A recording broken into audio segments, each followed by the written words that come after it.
I broke up with my first long-term girlfriend after 4 years of dating when I was 22, and for a few months I was severely depressed. In addition to the support of my family, one of the things that really helped was going for hikes in this park nearby my apartment. The park, known as Redwood Haven, was a sprawling expanse of nature, with trails that wound through dense forests, over babbling brooks, and up to vistas that overlooked the city like a distant dream. One day, I decided to take the less traveled path, one that was marked as expert on the park map. I guess I just needed the challenge, something to push my mind away from the continuous loop of heartbreak. As I ventured deeper, the canopy above grew thicker, filtering the sunlight into a dim green glow. The air was cool, almost too cool for the time of year, and the silence was profound, broken only by the occasional snap of a twig underfoot or the distant call of a bird. I felt like I was walking into a different world, one where time moved slower, or perhaps not at all. About 2 hours into my hike, I stumbled upon an old worn-out sign, half hidden by moss. It read, Echo Cave, 1 mile. Intrigued, I decided to check it out. The trail to Echo Cave was barely a trail at all, more like a deer path, narrow and overgrown. When I finally reached the cave, it was nothing like I expected. The entrance was small, almost like a child's playhouse, but inside, it opened up into a vast chamber. The walls were smooth, almost polished, reflecting the light from my phone's flashlight in a way that made the cave seem alive with movement. I ventured deeper, the air growing colder, until I reached a spot where the cave split into 2 paths. One was clearly marked with signs of recent human activity, the other untouched, almost as if it had never been explored. I chose the latter, driven by a curiosity that had long been dormant. The path narrowed, and soon I was crawling, the earth cold against my skin. Then the tunnel opened up into a small hidden chamber. In the center there was a pool, its surface perfectly still, reflecting the stalactites above like stars in a night sky. But what caught my eye was a small, ancient-looking chest, half submerged in the water. I approached cautiously, the water surprisingly warm, and pulled the chest out. It was locked, but the lock was old and rusted. With a bit of force, it snapped open. Inside, there was a leather-bound journal, its pages yellowed with age, and a small, intricately carved wooden box. The journal was written in a language I couldn't understand, filled with sketches of plants, animals, and what looked like constellations or maps. The wooden box, when opened, revealed a pendant, a simple stone set in a silver frame glowing faintly in the dim light. As I held the pendant, a strange calm washed over me. It was as if the cave, or perhaps the pendant itself, was whispering to me, telling me stories of love, loss, and the healing power of nature. At that moment, I felt a profound connection to the earth, to the past, and for the first time in months, my heart didn't ache with the weight of my breakup. I left the cave with the journal and the pendant, feeling like I had stumbled upon a secret that was meant only for me. The hike back was different, the forest seemed to hum with life, and the city, when I finally saw it again, looked like less of a place of broken dreams, and more like a canvas for new beginnings. That hike, in that cave, changed me somehow. It wasn't just the adventure or the mystery, it was the realization that life, like the forest, has paths less traveled. And sometimes, you just need to get lost to find your way back to yourself. When I was 10, me and my best friend Brandon would frequently play on the trails that ran through the forest near our neighborhood. We'd spend hours out there, building forts, playing hide-and-seek, or even just exploring. The woods were our playground, full of secrets and shadows.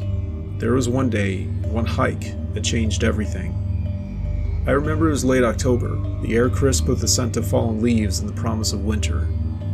We decided to venture deeper than usual, to a part of the forest where the trees grew so close together that the sunlight barely pierced through.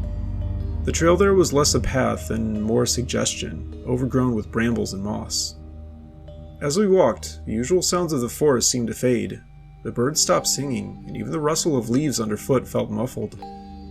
Brandon, always the braver one, led the way, his flashlight cutting through the dimness. "This is like an adventure in a video game," he said, his voice echoing slightly, which was odd because the forest was dense. Eventually we came upon an old gnarled tree, its trunk split in two as if struck by lightning. Between the split, there was this dark hollow space. Curiosity got the better of us, and we peered inside. That's when we heard it, a low, guttural growl, not like any animal we ever knew. It was deep, resonant, and seemed to come from all around us. Brandon's flashlight flickered, then went out. The darkness was immediate and suffocating. "Turn it back on, Brandon," I whispered, my voice trembling. He fumbled with the flashlight, but it wouldn't light up. The growl grew louder and closer, and now it was accompanied by the sound of something heavy dragging across the ground. We stood frozen, hearts pounding. Then, a light flickered in the distance, not from our flashlight, but something else. It was a pale, ghostly light, bobbing towards us. As it approached, we saw it was a lantern, carried by a figure that was not quite human. Its skin was pale, almost translucent, and its eyes were black and void-like. It wore clothes that seemed centuries old, tattered and clinging to its skeletal frame. "Lost children," it whispered, its voice like the rustle of dead leaves. "You should not have come here. This is where the forgotten linger." Brandon grabbed my hand and we ran. The forest seemed to conspire against us. Branches snagged our clothes, roots tripped us, and the path we thought we knew twisted and turned in ways it never had before. The light from the figure followed us, never gaining, but also never falling behind. We burst out of the woods near our neighborhood, panting, scratched, and terrified. The sun was setting, casting long shadows that seemed to reach for us. We never spoke of that day, not really anyway, but every now and then, when the wind howls through the trees or a shadow moves where it shouldn't, I remember that growl. I also remember that light, the feeling of being watched by something ancient and forgotten. The woods near our neighborhood are still there, but I've never set foot in them again. Some secrets, in some places, are better left undisturbed.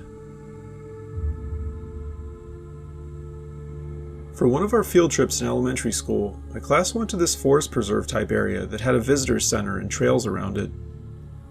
The day was supposed to be all about learning about local flora and fauna, but it turned into something else entirely.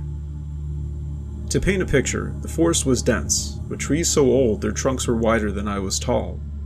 The canopy above was thick, filtering the sunlight into a dim, eerie glow.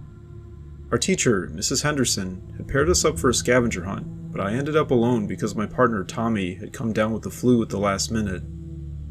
As we ventured deeper, the sounds of the other kids faded, replaced by the rustling of leaves and the occasional snap of a twig. I was supposed to find the specific type of leaf, but my attention was drawn to an old, overgrown trail that veered off from the main path. Curiosity ended up getting the better of me, and I decided to explore it, at least just for a moment. The trail was narrow, barely visible under the thick underbrush. I pushed through, feeling the cool, damp air cling to my skin. The further I went, the more the forest seemed to close in around me. Then, I heard it, a soft, whispering voice, like someone was talking just beyond my hearing. I stopped, heart pounding, but there was no one there. I turned to go back, but somehow the path behind me had vanished, swallowed by the forest. This is where panic started to set in. I tried to retrace my steps, but every direction looked the same. The whispering grew louder and more insistent, not in any language I could understand, but it still felt like it was calling to me. Hours must have passed. The light dimmed further, casting long shadows that seemed to move of their own accord. Then I stumbled upon an old decrepit cabin, its windows dark and empty, like the eyes of a skull.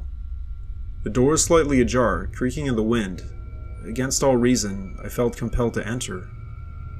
Inside, the air was stale, filled with the scent of mold and decay. On the walls, there were drawings, crude and unsettling, depicting figures with too many limbs and eyes where there shouldn't be.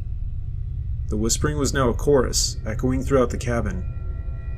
In the corner, under a tattered blanket, was a pile of bones, human bones.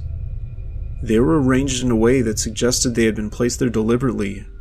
That's when I realized the whispering wasn't just around me, it was inside my head, growing louder and more frantic. I ran until my lungs burned and my legs gave out. When I finally stopped, I was somehow back on the main trail, with the visitor center in sight. My classmates were gone, the sun setting behind the trees, but I knew I was safe. Eventually I found Mrs. Henderson, who apparently went back to look for me, her face a mix of relief and concern. She asked where I'd been, but I couldn't explain. The forest had let me go, but something of it still stayed with me. That night, and for many nights thereafter, I heard the whispering, a reminder of what lies in the depths of the woods. and I know that the woods still wait for the curious or the lost.